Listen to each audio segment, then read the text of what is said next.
So as we all know, the new tariff threat from Donald Trump is now coming on April the 2nd, 25% on the auto industry. We'll see if that even happens. Again, Trump keeps kind of backing off and changing the date. But Pierre Poilievre has a couple videos here I just wanted to share with you guys. And he has a pretty strong message for Donald Trump. Let's have a look, and then we'll talk about it after, like usual. But I have a further message for President Trump. If you decide to go down this road, this is what's going to happen. Yes, you'll do damage to us in the short term, but we will fight back and we will build back. Within 4 years of a new, strong, conservative government, Canada will be completely rebuilt. We will rebuild our economy.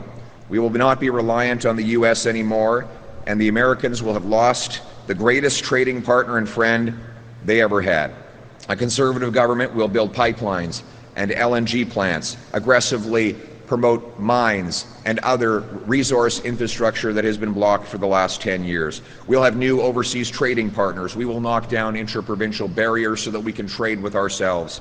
We will send our goods to our friends on other sides of the oceans of the world. We will cut taxes and speed up permits so that we can sell our oil, gas, mining, lumber, agriculture, fisheries, manufacturing, small businesses and large businesses alike.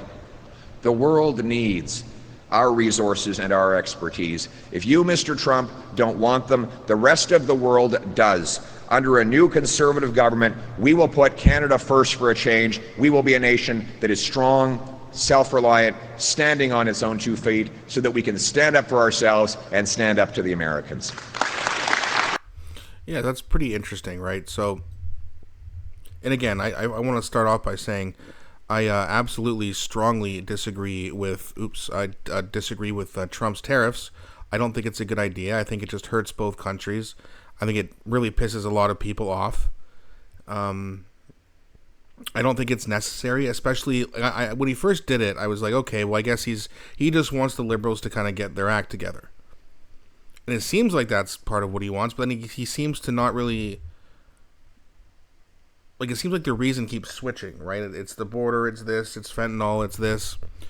And it's like, okay, listen. We're going to have an election soon. Hopefully Pierre Poilievre gets in power. And then we'll start to restore the country. Just give us a little bit of time. The Liberals have no interest in helping anybody other than their own interest, clearly. If that were not true, the middle class in this country would probably be doing a little bit better. But we're not. Pierre Poilievre needs to come in here and keep his promises and work with Trump on the border, and then Trump needs to get these tariffs out of here.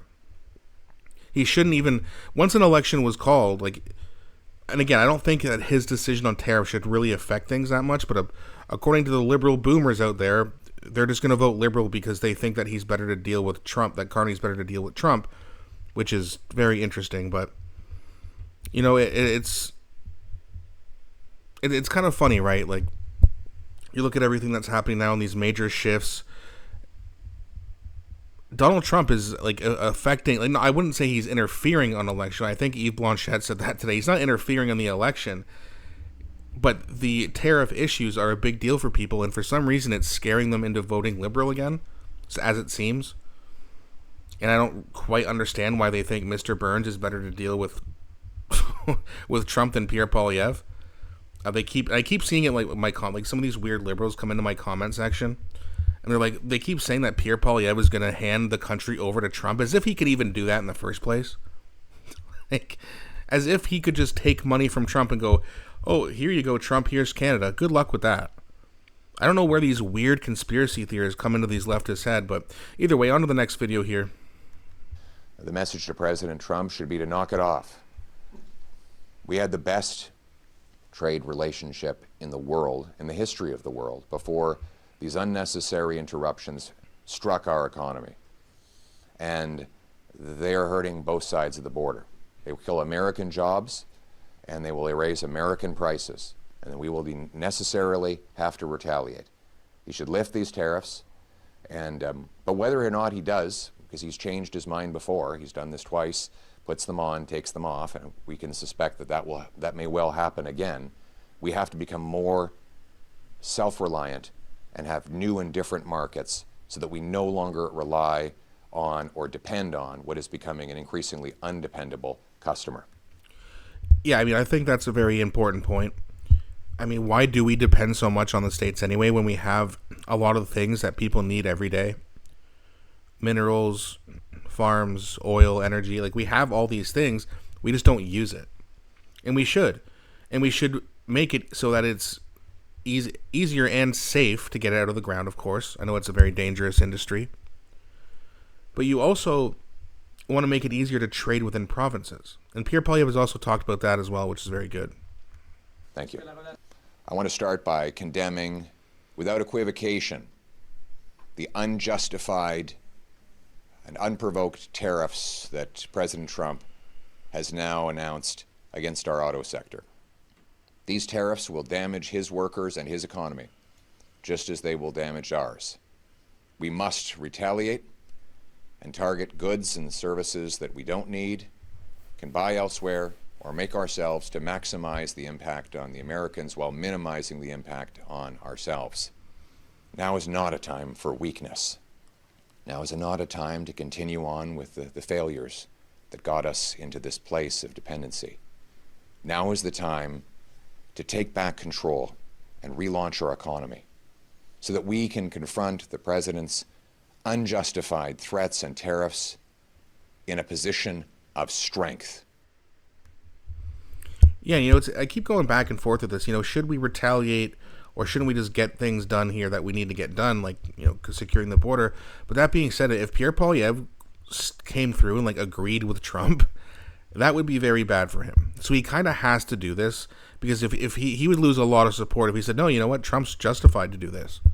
That would be a very crazy thing for him to say. So he's got to kind of say, yeah, we'll fight back. We're strong. And, you know, it's kind of the same message the liberals are sending. But if he switched that up, like I said, you know, it wouldn't go very well for him at all, in my opinion. I think you'd see the conservative support, not just in the polls drop, but you would see it like in the rallies, right? And that's the interesting thing. I saw Mark Carney had a rally.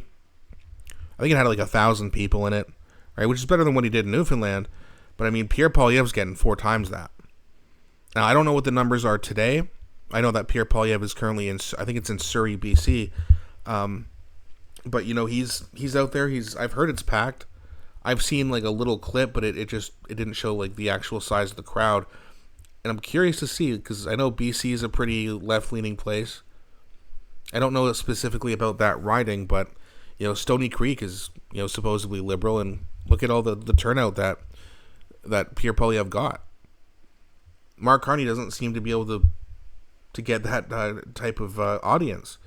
So it's like, okay, all these people are apparently supporting him. Where are they? How come they're not showing up to the rallies? The polls suggest that they're going to beat the Conservatives in likely a majority. But when you look at the rallies, it tells a completely different story. But let me know what you guys think. Do you like Pierre Poilievre's message to Trump? Do you think it sounds strong or weak? Please don't be shy. I always enjoy engaging with you guys. Please also don't forget to like and subscribe, as it really helps grow the channel. Thanks for watching, and I'll be back shortly with a new video.